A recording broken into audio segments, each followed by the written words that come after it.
أعوذ بالله من الشيطان الرجيم. بسم الله الرحمن الرحيم.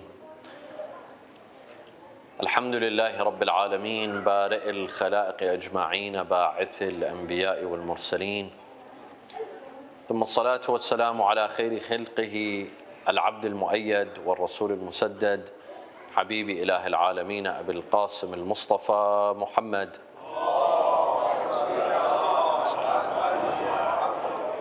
وعلى أهل بيته الطيبين الطاهرين وصحابته المنتجبين. قال الله تعالى في كتابه الكريم: وما خلقت الجن والإنس إلا ليعبدون ما أريد منهم من رزق وما أريد أن يطعمون إن الله هو الرزاق ذو القوة المتين. صدق الله العلي العظيم. Yesterday, we proved that Allah Azza wa Jal exists mathematically and through the theory of probability. Now this has a follow-up question. If Allah exists, it truly exists, and that there's a higher being, higher creator, there's a designer to the world, why did He bring us into this life?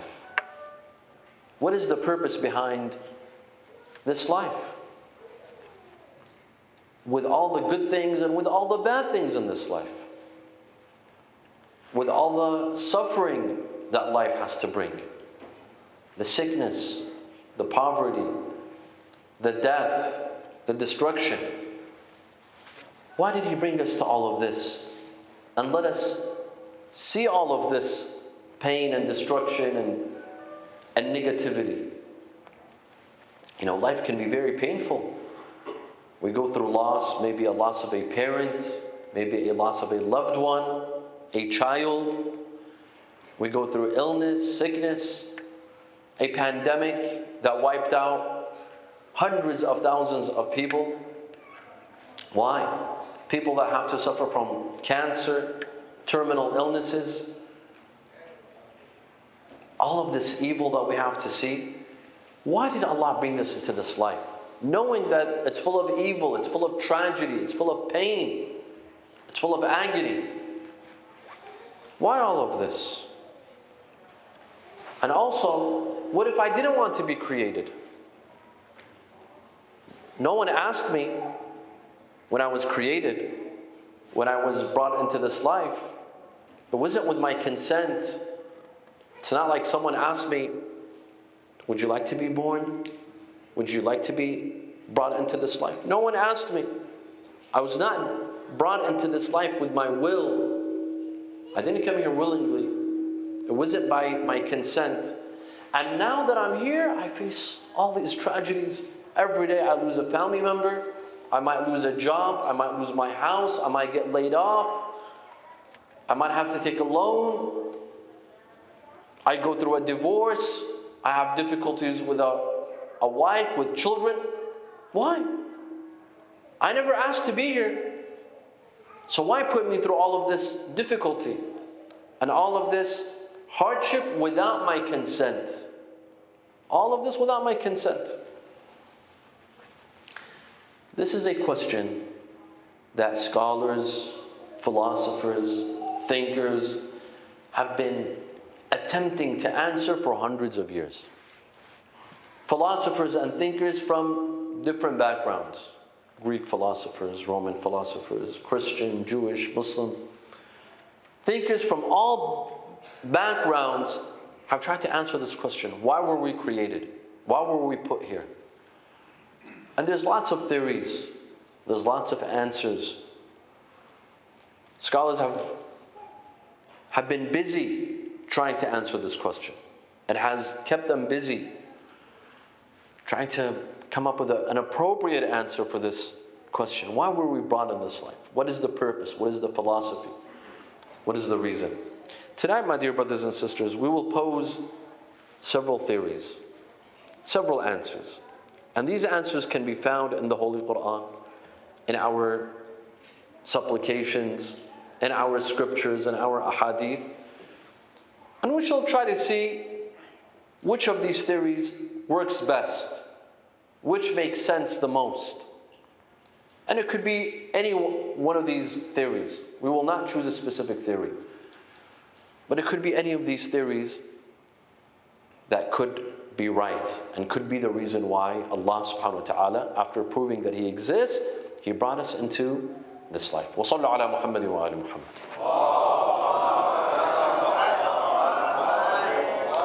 The first theory, the first answer that comes into my mind, your mind, all of our minds, is that Allah subhanahu wa ta'ala created us to be tested. This is all a test. This is all a trial. And what we see in life, there are trials and tribulations. Allah Azza wa Jal says, الَّذِي خَلَقَ الْمَوْتَ وَالْحَيَاةَ لِيَبْلُوَكُمْ أَيُّكُمْ أَحْسَنُ عَمَلًا. He who created life and He created death to see who of you does the best deeds. أَحْسَنُ عَمَلًا.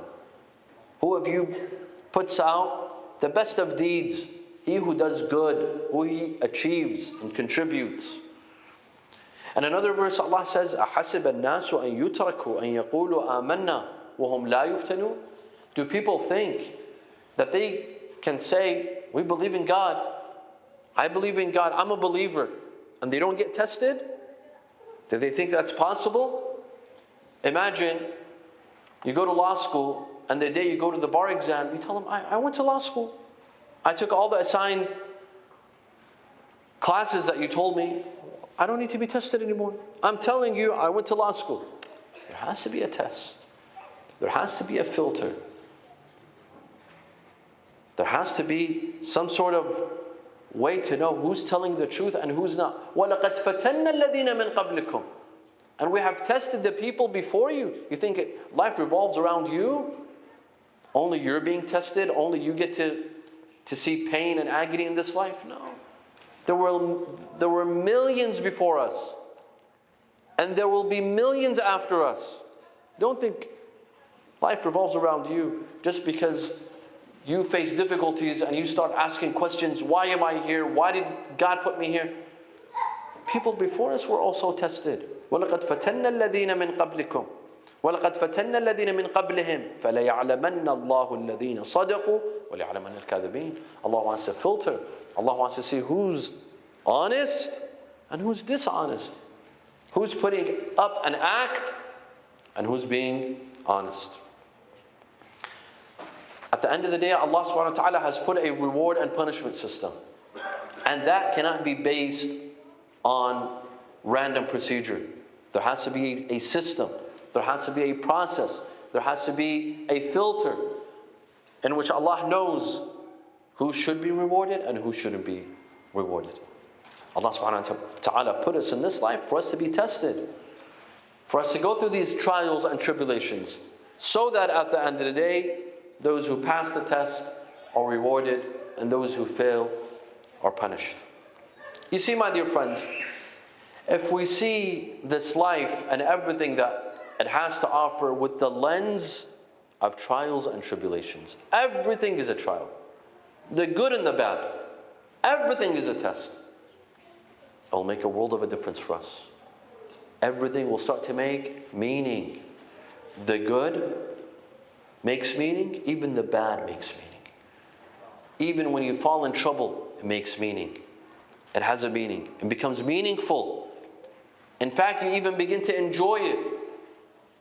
The loss of a loved one, as painful as it is, as difficult as it is, but if you see it with the lens of a trial, of a tribulation, it all makes sense. No, and you begin to appreciate it. Agha Jawad Malaki Tabrizi. This was a well-known scholar.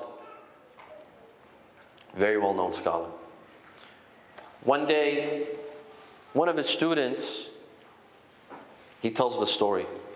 He says, one day, on the day of Eid al-Ghadir, I went to visit my teacher, Agha Jawad Malaki Tabrizi.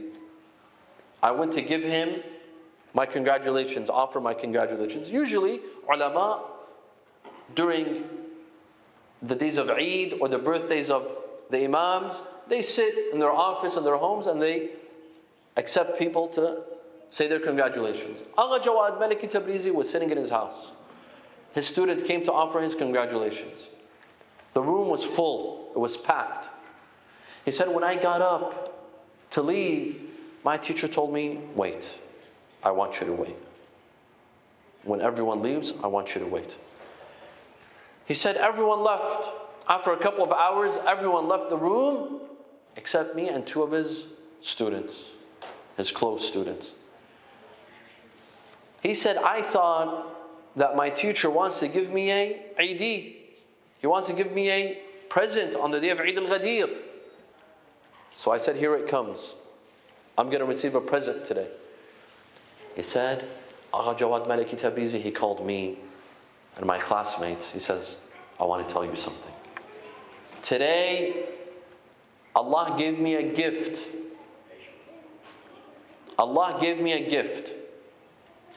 Allah gave me an Eid. What is that? He said, my son, listen to this. Listen to this. He says, my son, he's 14 years old. You know, old homes in Iraq and Iran, there's a courtyard in the middle of the house, and there's usually a water fountain.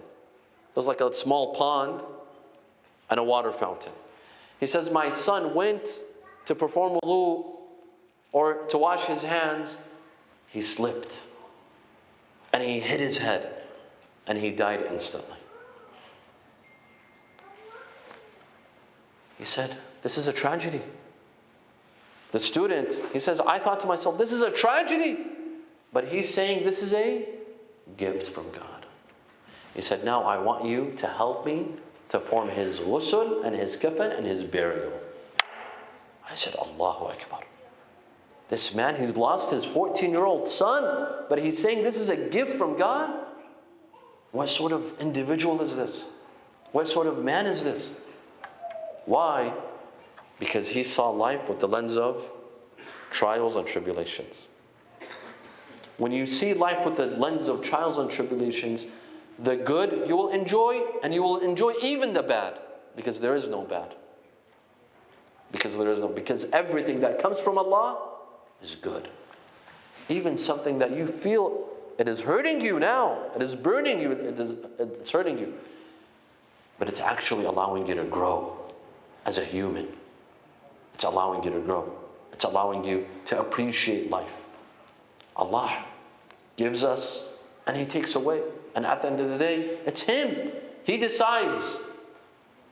When He gives, it's good for us. When He takes, it's good for us. We have to believe in that. When we reach the level, when we actually believe in that, we will see life through the lens of Agha Jawad Maliki Tabrizi. طيب. This is one theory. A second theory says that no, we were created here to worship. Allah subhanahu wa ta'ala brought us in this life to worship. He says in the Quran, وَمَا خَلَقْتُ الْجِنَّ وَالْإِنسَ إِلَّا لِيَعْبُدُونَ. I did not create humans and jinn only to worship. To worship me. إِلَّا لِيَعْبُدُونَ. Of course, we believe that God created us to worship Him, but He's not in need of our worship. He doesn't need this worship. When I pray, when I fast, He doesn't benefit whatsoever. The one who benefits is myself. I get to benefit. Allah says, مَا أُرِيدُ مِنْهُمْ مِنْ رِزْقٍ وَمَا أُرِيدُ أَنْ يُطْعِمُونَ. I don't need anything from them. I don't need any rizq. I don't need any food. إِنَّ اللَّهَ هُوَ الرَّزَّاقُ ذُو الْقُوَّةِ الْمَتِينَ. I'm the one that provides you. You don't provide me. When you worship, you're helping yourself. You're not helping me. You're not doing me a favor. You're doing yourself a favor by worshiping. يَا أَيُّهَا النَّاسِ أَنْتُمُ الْفُقَرَاءُ إِلَى اللَّهِ وَاللَّهُ هُوَ الْغَنِيُّ. Oh, you people, you are in need of God. Allah is not in need of you. Allah huwa al-ghani. Allah is the all-rich, the all-powerful. He's not in need of my salah, my broken salah, that I rush to pray. Allah is not in need of our worship, but we are in need of worship. Allah created us because we need worship. You see, my dear friends, we human beings, we're made of two components, a soul and a body. And they both need nourishment. The body needs nourishment. You can't survive without food. Imagine the fasting that we're doing right now. Imagine if it was 24 hours. Right now we're fasting for what? 14, 15, 16 hours? Imagine if it was 24 hours. It would be very hard. Why? Because this body needs nourishment. In order to survive, it needs nourishment. But the soul also needs nourishment. We human beings, we've catered to our bodies, and we've fed our bodies, but we've kept our souls starving. Starving. Worship is the nourishment of the soul. It puts the soul at ease, at comfort. أَلَا بِذِكْرِ اللَّهِ تَطْمَئِنُّ الْقُلُوبِ. It was with the remembrance of Allah that hearts are put at ease. When the soul starves, my dear friends, there's catastrophes. There's disasters. Here in America, in the West generally, we cater to the body. We don't cater to the soul. That's why you see a gym in every corner, restaurants in every corner, cosmetic surgeons in every corner, shopping malls. We have the nicest shopping malls. Why? Because we cater to the body, to look good, feel good, eat good, right? And we get carried away with cosmetic surgeries today. People get carried away. They perform one surgery, they have to perform 20 other surgeries. Why? You're not satisfied with what Allah subhanahu wa ta'ala has created? Real beauty is what Allah has given. This is artificial beauty. We go to the gym, we eat, we wear the nicest clothes. That's fine. We're not doing anything haram, as long as we're not doing anything haram. But my point is, we're catering to the body. What about the soul? We've kept the soul starving. And when you keep the soul starving, there'll be a crisis. Did you know that here in the United States of America, on an average, every single day, there are 134 suicides? On average. On average. So a day like today, 134 people took away their lives. Why? We're not in Iraq. We're not in Afghanistan. We're not in Pakistan. Here there's electricity 24 hours a day.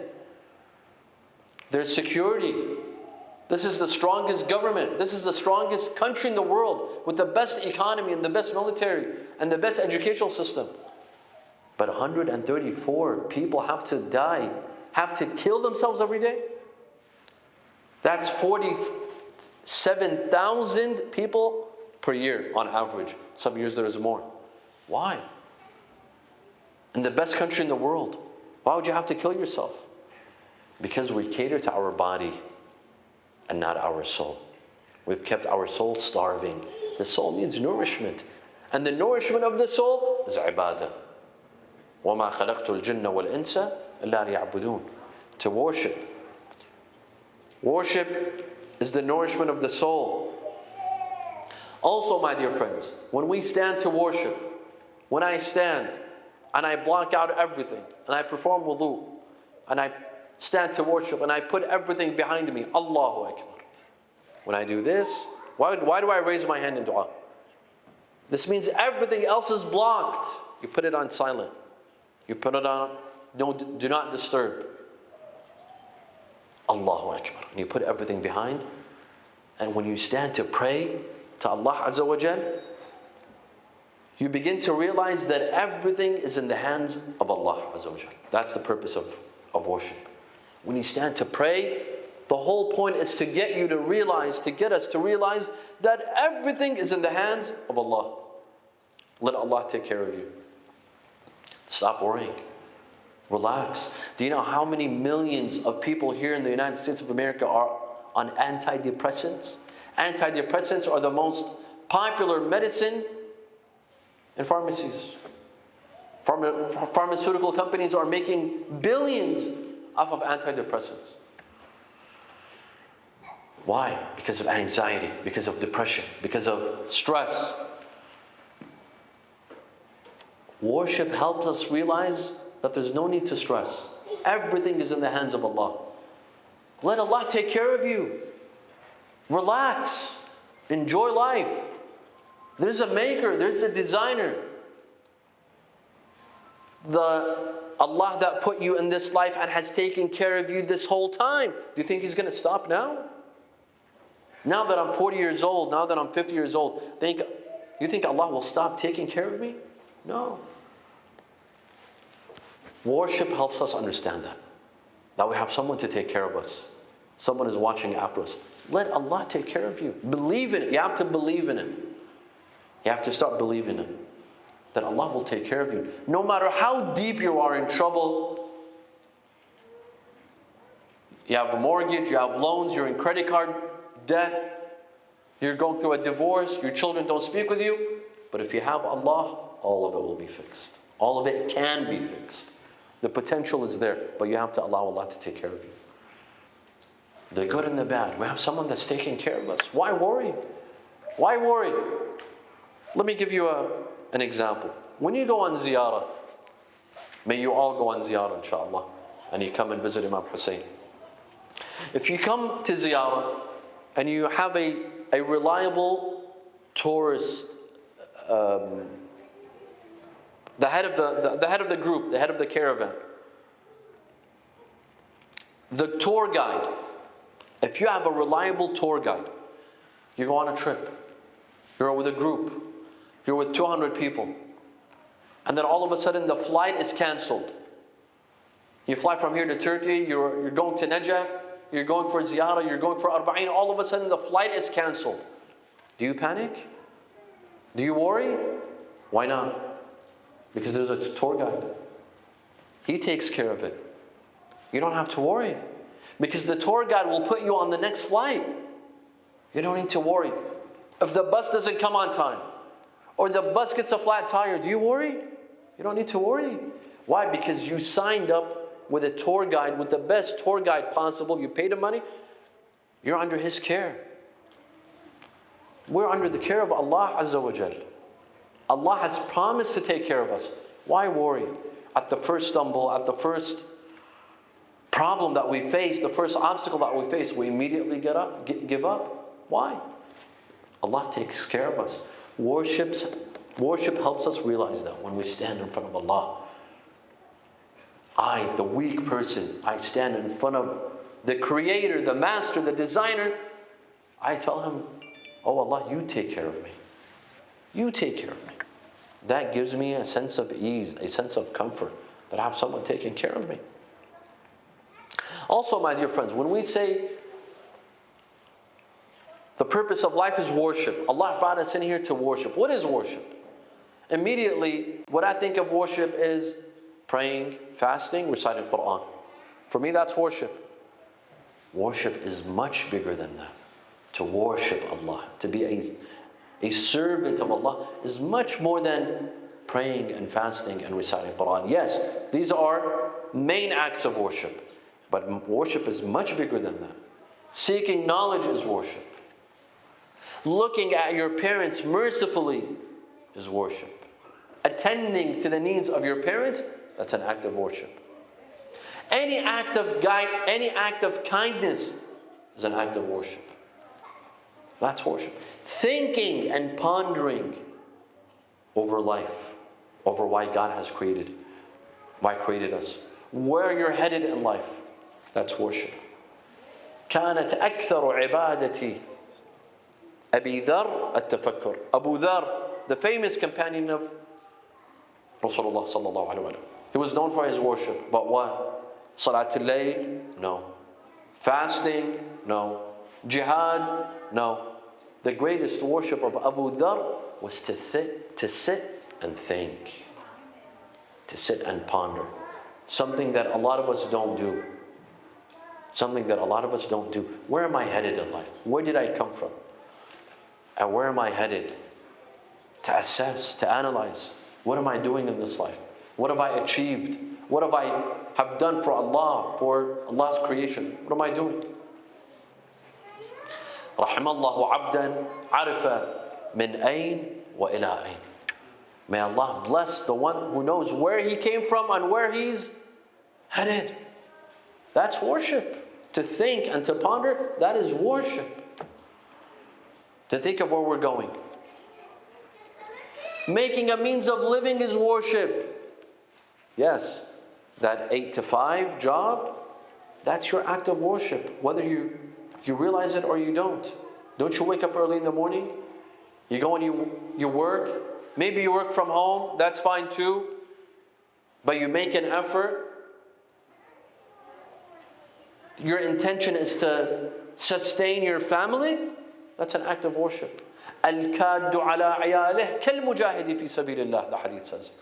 That he who goes out and makes a living for his family, that wants his family to live a good lifestyle, to change the quality of life for his family, this person, it's as if he's carrying a sword in the battlefield against mushrikeen, against the enemies of Allah. This is his jihad. That's an act of worship. So we need to change our perspective on worship. Worship isn't just salah and fasting. One day Rasulullah sallallahu alaihi wasallam, he saw two brothers. One brother was in the masjid, fasting all day, worshipping all night. And his brother would work all day, and at the time of meals, lunch and dinner, he'd bring food to his brother. So he asked, what's going on? They told him, Ya Rasulullah, this brother, they made a deal. One of them prays all day and worships all day, and the other works all day, and he supports the one who's worshipping. Rasulullah says, that guy's the worshipper, not this guy. That guy's worshipping. He thinks he's worshipping. He fasts all day and he worships all night while he's a burden on someone else. He thinks he's worshipping. That guy's worshipping. The one who makes a living for himself and for others, that's worship. A third theory, my dear friends, says that we were created. Let's go back to the original question. Why were we brought into this life? What's the reason? One theory says that we were created as human thinkers, as free thinkers, in order to disagree. Disagree? Yes, to disagree. وَلَوْ شَاءَ رَبُّكَ لَجَعَلَ النَّاسَ أُمَّةً وَاحِدَةً. If Allah wanted, He would have made us one ummah. This is a verse in the Quran. وَلَا يَزَالُونَ مُخْتَلِفِينَ. However, they continue to disagree. Allah could have made us all one. He could have all made us like-minded. The way I think, He could have made it the way you think. He could have all made us the same and the one. But no, وَلَا يَزَالُونَ مُخْتَلِفِينَ. However, they continue to disagree. Why? Because Allah made us free thinkers. Allah gave me a brain and He gave you a brain. And my brain is not the same as your brain. Why? So that you think in a way and I think differently. وَلَا يَزَالُونَ مُخْتَلِفِينَ إِلَّا مَنْ رَحِمَ رَبُّكَ. And they continue to disagree except those whom Allah has been merciful with. وَلِذَلِكَ خَلَقَهُمْ. And hence He has created them. And hence He has created them. This, and hence He has created them, here there's a debate between scholars. What does it go back to? Does it go back to those whom Allah has mercy upon them, or those who disagree? There are some contemporary scholars, they say وَلِذَلِكَ خَلَقَهُمْ goes to disagreement. Meaning Allah created us so that we may disagree. Ajib. Why? I thought we were created to unify, to be one and the same. Unity. But now we're hearing that we were created to disagree? Yes. This is one theory. Why? Because when you and I disagree, if we're normal human beings, or if we're domestic human beings, or if we're civilized human beings, we'll sit and we'll discuss. We'll debate. We'll try to argue. I'll try to prove you wrong, and you try to prove me wrong. I will try to persuade you, and you will try to persuade me. And when we do that, I begin to learn from you, and you begin to learn from me. We'll have something to offer each other. We'll begin to learn from one another. And we shall complement one another. You will see things that I can't see, while I will see things that you can't see. You will show me the way, and I will show you the way. We will complete one another. And we will complement one another. And that's the beauty of life. That's the beauty of life. When I have a perspective and you have a different perspective and someone else has a different perspective, we each see a point, we each see a perspective that others don't see. When we put these perspectives together, we'll get a panoramic picture. The panoramic picture. You'll get to see the full view. Why? Because we put the puzzle together. We put the puzzle together. So we get to see the same view together, the same exact perspective. That's the beauty of life. And that's why Allah subhanahu wa ta'ala has created us, according to this theory. So that we think freely. So that we disagree, we debate, we learn from one another, and we grow together. We grow as human beings together. We lift each other up. Intellectually, academically. To discover that we humans, we have so much to learn. When I disagree and you disagree, and when we learn from each other, I come to the realization that I have so much to learn. That I am not the most knowledgeable person. And I can never assume that I carry all the knowledge. And I know more than everyone else. No matter how much you know, there's always room to learn. There's always room to grow. And don't ever belittle anyone. Don't belittle anyone. Because we can learn from everyone. Even adults can learn from children. And children can learn from adults. So this is one perspective. This is one theory. Imam Ali alayhi salam says, اضربوا بعض الرأي ببعض يتولد منه الصواب. Imam Ali says, put your different opinions together, the truth will come out. The truth will come out. I have a perspective, you have a perspective. Let's sit and discuss. Let's sit and argue. The truth will come out of that argument. Because no matter how much I've studied, I don't own the truth. We as Shi'i Imamis, we believe in takhta'a. We don't believe in tasweeb. We believe that I can reach the truth, maybe I don't reach the truth. So if we sit and discuss, we can reach the truth together. So this is another theory. A fourth theory says that no, the verse said, إِلَّا مَنْ رَحِمَ رَبُّكَ وَلِذَلِكَ خَلَقَهُمْ. Except those whom Allah has been merciful upon them, and hence He has created them. Meaning that God created us to be merciful with us. To show us His mercy. And the mercy of Allah is abundant. Inshallah, one of these nights we will talk about the mercy of Allah. Allah has 99 names. And one of those names is Ar-Rahman. Ar-Rahim. That's the second name. We'll dedicate an entire night for the mercy of Allah Azza wa Jalla. طيب. Allah created us to be merciful with us. But what is mercy? What is the mercy of Allah? To show us His beauty. That's mercy. To show us His material beauty. This world. There's beauty everywhere. Everywhere. Wherever you go, Allah's creation is beautiful. Now, of course, you have waterfalls, you have oceans, you have lakes, you have rivers, you have deserts, you have mountains. That's all beauty. Allah says, قُلْ سِيرُوا فِي الْأَرْضِ. Go, travel. There are some people that don't like to travel. The Quran says, travel, go and look. Go and see what Allah has created. So that you appreciate what Allah has done. You appreciate God as a creator, as a designer. Go and see. Don't sit in your home. Go and travel. See what Allah has created. You will appreciate what Allah has created. And at the same time, there are material things that are beautiful, and there are things that are not material. You can't see them with your physical eyes, but you can feel them. They are also very beautiful. To learn, to seek knowledge, that is beauty. That is mercy from Allah. Allah has given us the chance to learn. To learn something every day.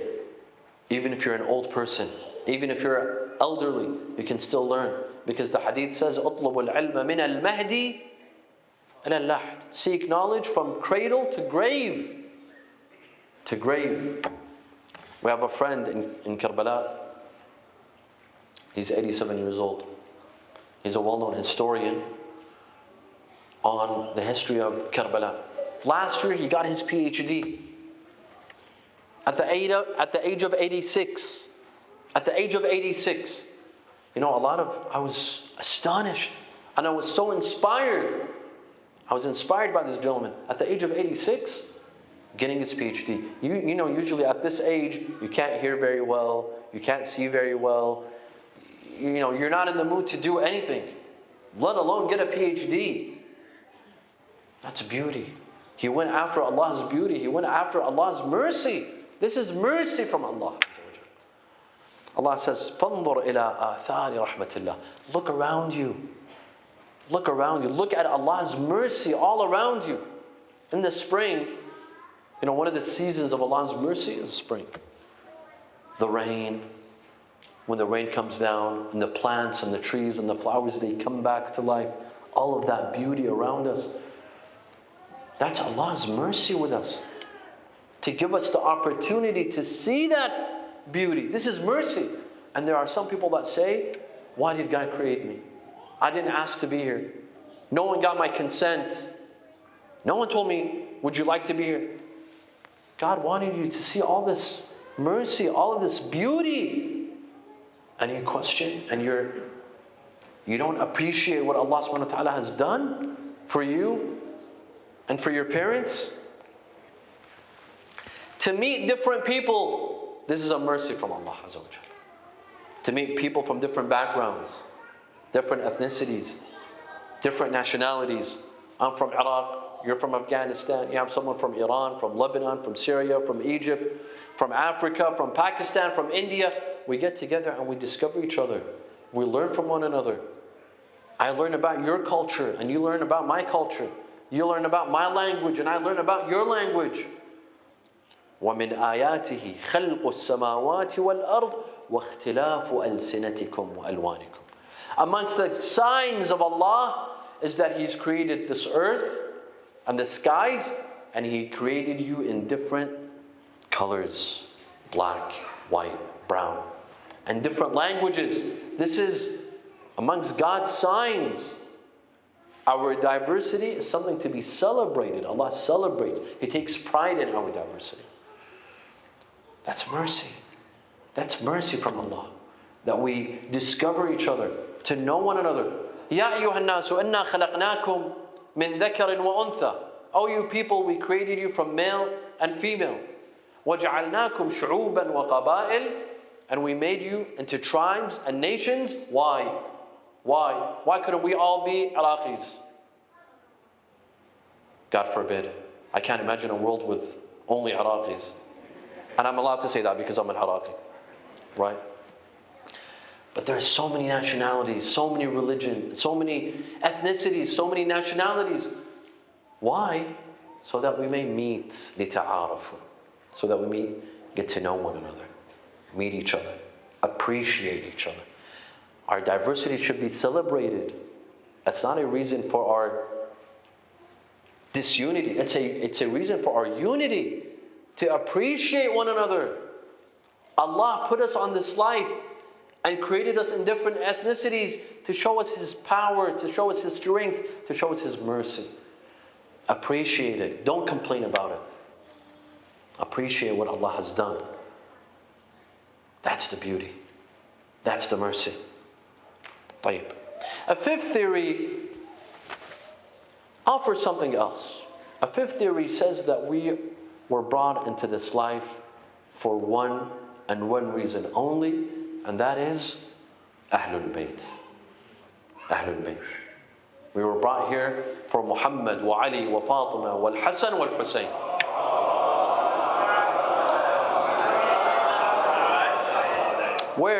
Where does this theory come from? From Hadith al-Kisa, in which Allah told Jibreel, وَعِزَّتِي وَجَلَالِي إِنِّي مَا خَلَقْتُ سَمَاءً مَبْنِيًّا وَلَا أَرْضًا مَدْحِيًّا وَلَا قَمَرًا مُنِيرًا وَلَا شَمْسًا مُضِيئًا وَلَا فَلَكًا يَدُورُ وَلَا بَحْرًا يَجْرِي وَلَا فُلْكًا يَسْرِي إِلَّا لِأَجْلِكُمْ وَمَحَبَّتِكُمْ. Allah swears by His power and by His honor and by His dignity that I did not create the earth and the skies and the mountains and the oceans and the planets and the orbits All for your sake, you the Ahlul Bayt, when they went under the cloak. I created all of this for you. Ya Rasulullah, Ya Ali, Ya Fatima, wa Ya Hassan, Ya Hussein. We're here for the Ahlul Bayt. Why? Imagine a life without the Ahlul Bayt. Can you imagine? Can you imagine a life without Imam Hussein? I wouldn't want to be in that life. Can you imagine a life without Imam Ali? I would not want to be in that life. I would not. But we have Imam Ali, and we have Rasulullah, and we have Fatima, and we have Al-Hassan and Al-Hussein. Allah created this life for them because, in all honesty, life is not worthy if it wasn't for them. Imagine, where would we be? What would we do? What would we eat? How would we behave? I'll tell you. Without the Ahlul Bayt, we'd be savages. We'd be murderers. We'd be ISIS. We'd be Al-Qaeda. That's what we'd be. We'd be savages and murderers. But Ahlul Bayt taught us to be good human beings. They taught us to be civilized. Thus, life is worthy because of them. Life is worth living because of them. And also, Ahlul Bayt gave everything for Allah, so Allah gave them everything. They gave everything that they had for Allah. And so Allah creates everything for them. It's all for them. The sun, the earth, the skies, the oceans, the rivers, the lakes. It's all for them at their disposal. For the Ahlul Bayt. This is another theory. The sixth and last theory that I will conclude with is that Allah created us to reach our potential. To reach our potential. When you're trying to reach your potential, sometimes you succeed, sometimes you fail. Sometimes you fail. Let me give you an example. Harvard University, the best university, arguably, on earth. They accept students, correct? Annually they accept, I don't know how much, maybe 1,000, less, more, I don't know. They accept students. But do all of those students succeed? Do they all graduate with a degree? No. There are a lot of people that drop out of Harvard. Mark Zuckerberg, the CEO of Facebook, he dropped out of Harvard. You might graduate, you might not. You are accepted to the best university, but you could fail. They could drop you out, or you could succeed. Why? Why all of this? Why accept you if they were going to drop you out? Because they gave you a chance to succeed. But did you take that chance? Did you take that opportunity? They gave you the chance to study in the world's best institution, academic institution, so that you may grow, you may reach your potential. You can be the best that you can be in your field. But did you make use of it? Did you take them up on that offer? Allah is the same. Allah put us in this life. He gave us all of the resources. وَآتَاكُم مِّن كُلِّ شَيْءٍ. Allah says, I brought you in this life and I pampered you. I took care of you. I gave you everything that you need. Everything that you need. I gave you the best parents. Let me ask you, who are the best parents in the world? Who are the best parents in the world? How many people are here? 100, 150? Each one of us will argue that my parents are the best. Am I right or am I wrong? Each one of us will say, I have the best parents. And you will say, I have the best parents. And we're all right. There's no one that's wrong. We're all right. Because Allah provided each and every single one of us the best parents for us. The best parents for me. And the best siblings. And the best family members. And He provided everything. Why? So that I may benefit. I may reach my potential. I may be the best that I could be. But did I make use of it? That's a question that I have to answer. That's a question that I have to pose to myself. Allah has done what and He didn't need to.